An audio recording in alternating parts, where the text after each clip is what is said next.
अपनों के इस उड़ान में स्वागत है आपका सिविल ज्ञान में। दोस्तों, जैसा कि आप सभी जानते हैं कि यूपीएमआरसी के अंदर 20 नंबर का आपका जीकेजीएस आएगा।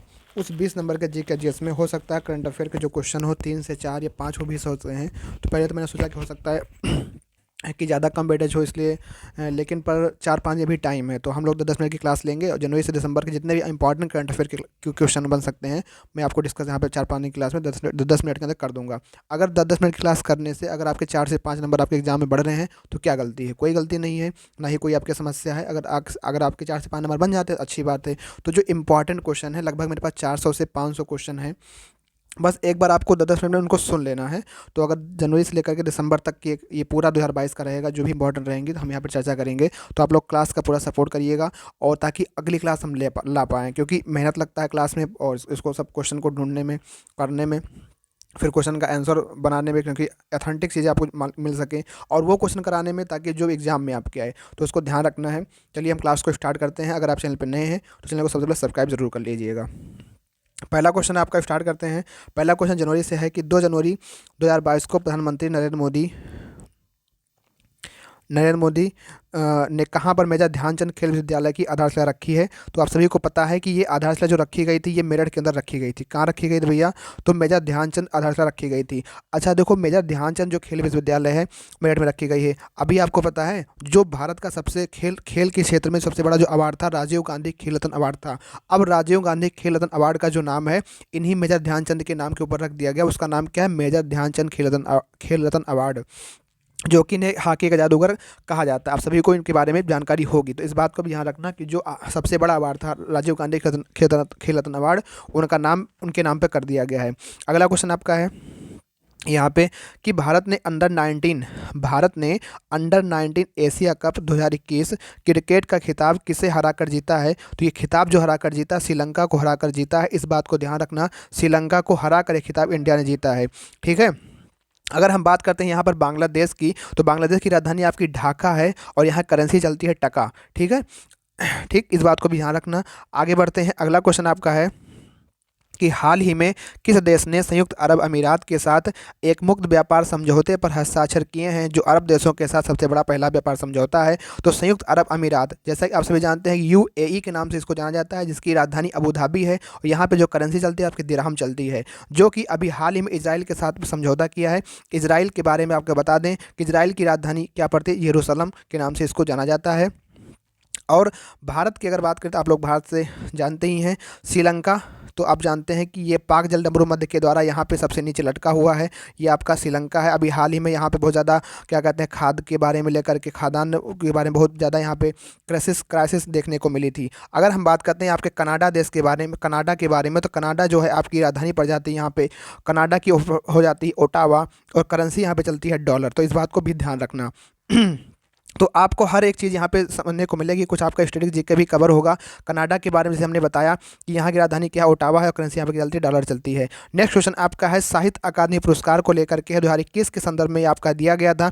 तो यहाँ पे बात किया कि कौन से गलत है, तो यहाँ से आपके एक नया क्वेश्चन बन सकता है। तो ध्यान रखना कि अंग्रेजी में जो दिया गया नमिता गोखले को दिया गया था, राजस्थानी में जो दिया गया था मितेश निर्मोही को दिया गया था, और संस्कृत में बिंदेश्वरी प्रसाद मिश्रा को दिया। तो ये आपके तीनों बात करेक्ट है, पर हिंदी में इनको नहीं दिया गया था, तो ये आपका गलत हो जाता है। ऑप्शन नंबर ए यहाँ पे क्या हो जाएगा, आपका राइट आंसर हो जाएगा। जो इंपॉर्टेंट क्वेश्चन है उन्हीं को करेंगे, ज़्यादा क्वेश्चन नहीं करेंगे क्योंकि बहुत कम समय है। और अगर एग्जाम में 10-10 मिनट के 12 मिनट का जो क्लास होगी, अगर आपके एग्जाम में 4 से 5 नंबर आपके बन जाए तो बहुत बड़ी बात है। ये कौन सा केंद्र शासित प्रदेश है जो जिला सुशासन सूचकांक का स्थापित करने वाला पहला प्रदेश बन गया है? तो भैया जिला सुशासन सूचकांक का स्थापित करने वाला जो पहला प्रदेश आपका राज्य बन गया वो आपका है जम्मू कश्मीर। ठीक है, जम्मू कश्मीर को आपको ध्यान रखना है। ठीक है, अब जम्मू कश्मीर आपका जो लद्दाख है, आप सभी को पता है ये दोनों आपके यूनियन टेरिटरी बन गए हैं, इस बात को भी आपको ध्यान रखना है।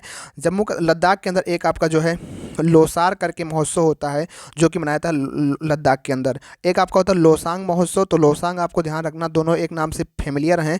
लोसांग सिक्किम में है और लोसार आपका लद्दाख में है। ठीक, इस बात को ध्यान रखना। बढ़ते हैं अगले क्वेश्चन की तरफ।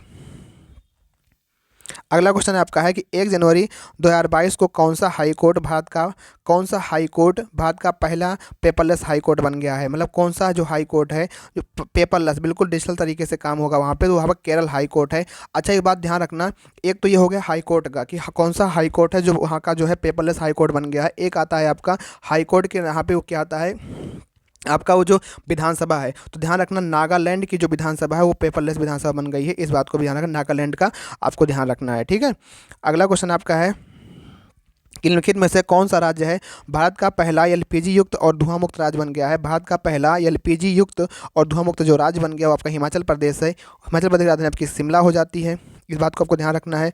ठीक है, पंजाब आप जानते हैं चंडीगढ़, यहाँ भगवंत मान आपके मुख्यमंत्री हैं। इस बार चुनावी पार्टी में यहाँ पे आम आदमी पार्टी ने बढ़त हासिल की थी। राजस्थान में आपको पता है जयपुर है आके। उत्तराखंड आपको पता ही है, पुष्कर सिंह धामी यहाँ पे हैं। तो हिमाचल प्रदेश के बारे में कहा जाता है कि यहाँ पे जो है आपका एलपीजी युक्त और धूममुक्त राज्य बन गया है। तो ऑप्शन नंबर एक साथ यहाँ पे जाएंगे, ये आपका राइट आंसर हो जाएगा। आगे बढ़ते हैं, अगला क्वेश्चन आपका है बहुराष्ट्रीय नौसैनिक अभ्यास मिलन 2022 मिलन का आयोजन कहाँ किया गया है। तो ये आपका विशाखापट्टनम के अंदर किया गया है, ऑप्शन नंबर डी यहाँ पे हो जाएगा राइट आंसर। मिलन जो आपका 2022 का होने वाला था आयोजन, तो विशाखापट्टनम में किया गया है, इस बात को आपको ध्यान रखना है। आगे बढ़ते हैं, 3 जनवरी 2022 को oil and natural gas corporation limited की पहली महिला अध्यक्ष कौन बनी है। तो आपको ध्यान रखना है कि ओएनजीसी की जो पहली महिला अध्यक्ष बनी है आपकी, इनका नाम है अलका मित्तल। अलका मित्तल जो है ओएनजीसी की पहली महिला अध्यक्ष बनी है, तो ऑप्शन नंबर ए आपका हो जाएगा यहाँ पे राइट आंसर। अगला क्वेश्चन आपका है चर्चा में रहा, देखो ये क्वेश्चन आ ही गया, चर्चा में रहा लोसर महोत्सव किस राज्य या किस प्रदेश में मनाया संबंधित है। तो लोसर आपका लद्दाख से संबंधित है, तो ध्यान रखना कि लद्दाख आपका जो है लोसर महोत्सव यहाँ मनाया जाता है। अगर लोसांग कहेगा, अगर गा आएगा तो सिक्किम में होगा। अगर हम बात कर लेते हैं यहीं पे लगे हाथ कि जो आपका उड़ीसा है, तो उड़ीसा के अंदर भी आपका बहुत सारे त्यौहार मनाए जाते हैं। जैसे कि आप सभी को पता होगा कि उड़ीसा के अंदर आपका जो है एक नुआखाई त्यौहार होता है, नुआखाई होगा। फिर आपका रज पर्व है। फिर आपका जो है उत्कल दिवस हम लोग जिसे कहते हैं, उत्कल दिवस 1 अप्रैल को इसकी स्थापना हुई थी, उत्कल दिवस आपका मनाया जाता है। रज पर्व हो गया, नुआखाई हो गया, ठीक है, धानु यात्रा ऐसे करके होता है। ठीक है, तो ये हो गया। तो आपको ध्यान रखना है कि उड़ीसा में जो है आपका ये सारे त्यौहार मनाए जाते हैं। ये क्वेश्चन आपका बना हुआ है, तो हो सकता है आपकी एग्जाम में बन जाए। ठीक है, गोवा, अभी गोवा हाल ही में मुक्ति दिवस मनाया गया, कब 19 दिसंबर को गोवा मुक्ति दिवस मनाया गया। कब मनाया गया भैया, तो 19 दिसंबर को गोवा का मुक्ति दिवस मनाया गया। इस बात को भी आपको ध्यान रखना है। 7 से 8 जनवरी 2022 को ई प्रशासन पर 24वें राष्ट्रीय सम्मेलन का आयोजन कहाँ किया गया। तो ये भैया ध्यान रखना है कि हैदराबाद के अंदर जो है आपका 24 नंबर का राष्ट्रीय सम्मेलन का आयोजन किया गया हैदराबाद के अंदर। तो यहाँ पे सी ऑप्शन क्या हो जाएगा आपका राइट आंसर रहने वाला है। आगे बढ़ते हैं अगले क्वेश्चन की तरफ। अगला क्वेश्चन क्या है आपका, अगला क्वेश्चन आपका है कि 6 जनवरी 2022 को केंद्रीय मंत्री जितेंद्र सिंह ने कहाँ पर भारत के पहले ओपन राख संग्रहालय का उद्घाटन किया गया है। तो ये भैया हैदराबाद के अंदर किया गया, ओपन राख संग्रहालय का उद्घाटन हैदराबाद में किया गया है। अच्छा, जो ब्रह्मोस विनिर्माण केंद्र, ध्यान रखना कि ब्रह्मोस का जो विनिर्माण केंद्र है वो आपका लखनऊ के अंदर खोला गया है, ब्रह्मोस विनिर्माण केंद्र। ये आपको ध्यान रखना है, ये आपकी एक्स्ट्रा जानकारी है कि ब्रह्मोस विनिर्माण केंद्र। और जो आपकी बैडमिंटन की पैरा अकेडमी जो खोली गई है वो भी आपके लखनऊ के अंदर खोली गई है। तो इस दोनों को आपको ध्यान रखना है। अगला क्वेश्चन आपका है कि राष्ट्रीय उद्यान के अंदर सामुदायिक वन संसाधन अधिकारों के मान्यता देने वाला तो देश का दूसरा राज्य कौन बन गया है। तो अगर आपसे पूछे कि राष्ट्रीय उद्यान के अंदर मतलब जो भी आपका नेशनल पार्क होगा उसके अंदर सामुदायिक कोई वन संसाधन जो अधिकार हैं उनको मान्यता देने वाला देश का दूसरा जो राज्य बन गया आपका वो छत्तीसगढ़ है। लेकिन अगर आपसे पूछे कभी कि पहला कौन राज्य था, तो आपका उड़ीसा था जो कि पहला राज्य था जिसने क्या किया था, सामुदायिक वन संसाधन अधिकारों को मान्यता देने वाला राज्य बना था। तो इस क्वेश्चन का जो यहाँ पे करेक्ट आंसर होगा छत्तीसगढ़ होगा। पर अगर आपसे कभी पूछ ले उड़ीसा, तो उड़ीसा आपका पहला था। अगला क्वेश्चन आपका है 14 में क्या है कि 7 जनवरी 2022 को राष्ट्रीय जल पुरस्कार 2020 में जल संरक्षण के प्रयासों के लिए किस राज्य को प्रथम पुरस्कार दिया गया। तो यहाँ रखना उत्तर प्रदेश आपका हो जाएगा आपका राइट आंसर। अगला क्वेश्चन आपका यहाँ पे है कि जनवरी 2022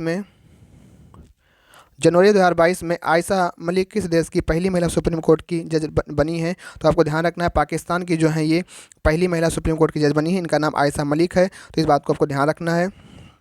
अच्छा, इंडोनेशिया की बात करें तो इंडोनेशिया की राजधानी क्या होती है, जकार्ता। और यहाँ पे भी हाल ने सुना होगा इसने अपनी नई राजधानी जो रखने का है नूसंतारा करके था, इसने अपना चेंज करने का निर्णय लिया है। बांग्लादेश की बात करते हैं, ढाका हो जाती है, यहाँ करेंसी टका हो जाती है। आपको बता दूँ कि विश्व के सबसे प्रदूषित देशों की अगर बात की जाती है तो वहाँ पे बांग्लादेश का नाम आता है कि सबसे प्रदूषित देशों में बांग्लादेश नंबर 1 पे है। ठीक है, इंडिया भी अपना पीछे नहीं है, इन्होंने कहा भाई हम 5वें नंबर पे रहेंगे, तो सबसे पहले बांग्लादेश को भेज दिया है। बांग्लादेश आपका पहले नंबर पे है और इंडिया आपका 5वें स्थान पर है। बात कर लेते हैं नेपाल की काठमांडू यहाँ पे जाता है और सार्क का जो मुख्यालय है आपके काठमांडू के अंदर है, इस बात को भी ध्यान रखना है। अगला क्वेश्चन है कि जानी मानी शख्सियत पालोन जी मिस्त्री का निधन हो गया, वे क्या थे? तो एक कारोबारी थे। भैया देखो, निधन से याद आया यार, शिंजो अबे को ध्यान रखना, क्योंकि शिंजो अबे आपके जो है जापान के भूतपूर्व प्रधानमंत्री थे। इनका जो है गोली लग गई थी इनको, और इनका जो है देहांत हो गया था। शिंजो अबे को जो है जानते हो आप लोग, नेताजी अवार्ड भी दिया गया है, और जो है 2021 का इनको पद्म भूषण अवार्ड भी दिया गया था, इंडिया का, भारत का जो पद्म भूषण अवार्ड है। तो शिंजो अबे, जो अभी क्योंकि अभी क्वेश्चन में अगर पूछ सकता है शिंजो अबे कौन थे, जापान के भूतपूर्व प्रधानमंत्री थे। ठीक है, तो इस बात को ध्यान रखना है। ठीक, कारोबारी थे ये तो पालोन जी मिस्त्री, इस बात को ध्यान रखना। आगे बढ़ते हैं, और अभी हाल ही में जानते हैं जैसे कि पद्म विभूषण अवार्ड, भारत रत्न अवार्ड पाने वाली स्वर कोकिला के नाम से जो विख्यात थी, उनका भी जो है हाल ही में निधन हुआ, तो वो भी आपके लिए एग्जाम के लिए महत्वपूर्ण बन सकती हैं। अगला क्वेश्चन आपका है कि वीर बाल दिवस किस दिन मनाने की घोषणा की गई? देखो, जनवरी में क्वेश्चन था, और अभी पहली बार इस बार 26 दिसंबर को मनाया गया। वीर बाल दिवस 26 दिसंबर को मनाया गया है। अगर हम बात करते हैं 10 जनवरी की, तो आपको पता है कि विश्व हिंदी दिवस जो आपका है 10 जनवरी को विश्व हिंदी दिवस मनाया जाता है। अगर हम बात करते हैं 22 दिसंबर की, तो आपको जो है 24 दिसंबर की, और बात कर लेते हैं 23 दिसंबर की, तो शायद आपको 22 दिसंबर को जो है यहाँ पे जो है 23 दिसंबर को जो है आपको किसान दिवस देखने को मिलता है। अगर हम बात कर लें 24 दिसंबर को यहाँ पे, तो राष्ट्रीय उपभोक्ता दिवस देखने को मिलता है। अगर बात करते हैं हम लोग 25 दिसंबर को, तो यहाँ पे सुशासन दिवस या गुड गवर्नेंस दिवस देखने को मिलता है। अगर बात करते हैं 26 दिसंबर को, तो वीर बाल दिवस देखने को मिलता है। तो इस बात को भी ध्यान रखना है, और आपके एग्जाम के लिए सारे महत्वपूर्ण दिवस हैं, तो आप सभी को लिए इसको ध्यान रखना है एक बार। जून 2022 में किसे केंद्रीय प्रत्यक्ष कर बोर्ड का नया चेयरमैन नियुक्त किया गया है? तो ये भैया नियुक्त किया गया है आपके नितिन जो गुप्ता हैं, उनको सीबीडीटी का नया चेयरमैन नियुक्त किया गया, इस बात को ध्यान रखना है। अगला क्वेश्चन की तरफ पढ़ते हैं। अगला क्वेश्चन आपका है कि जनवरी 2022 में एशियाई अवसंरचना का उपाध्यक्ष किसे नियुक्त किया गया? तो उर्जित पटेल को नियुक्त किया गया। ऑप्शन नंबर बी यहाँ पे हो जाएगा आपका right answer. Golden globe award 2022 में किसे बेस्ट एक्टर इन ड्रामा चुना गया है? तो आपके विल स्मिथ हैं जिनको बेस्ट एक्टर इन ड्रामा चुना गया है। ऑप्शन नंबर डी यहाँ पे हो जाएगा right answer. Golden globe award में ये अवार्ड इनको दिया गया है। आगे बढ़ते हैं। जनवरी 2022 में किस देश में कोरोना वायरस के नए संस्करण डेल्टा क्रॉन की पहचान की गई है? साइप्रस, जिसकी राजधानी निकोसिया है, आप सभी को पता है। ठीक है, जनवरी 2022 में किसे अंतर्राष्ट्रीय मुद्रा कोष का नया मुख्य अर्थशास्त्री नियुक्त किया गया है? तो पेरे ओलिवर को नियुक्त किया गया है। तो इस बात को आपको ध्यान रखना है। ठीक है, IMF का, और IMF के जो नया अभी जो मेंबर इसमें जुड़ा है, एंडोरा आपका जुड़ा है। IMF और वर्ल्ड बैंक को ट्विन सिस्टर के नाम से भी जाना जाता है। वाशिंगटन DC में इसका हेडक्वार्टर है। तो इतनी सारी बातें जो है आपको ध्यान रखना है। तो ये सारे जो इंपॉर्टेंट क्वेश्चन है हम डेली क्लास में करते रहेंगे। अभी हमने आज 20 क्वेश्चन को डिस्कस किया है। नेक्स्ट क्लास में भी हमारे पास और क्वेश्चन है, हम नेक्स्ट क्लास में डिस्कस करेंगे। तो आप लोग अगर चैनल पर नए हैं, चैनल को सब्सक्राइब जरूर कर लीजिएगा। अगर 3 से 4 नंबर आपके एग्जाम में यहाँ से बन जाते हैं तो काफ़ी अच्छी रहेगा आपके लिए। तो मिलते हैं फिर नेक्स्ट क्लास में, तब तक के लिए थैंक यू। जय हिंद, जय Bharat, take care, bye bye, love you.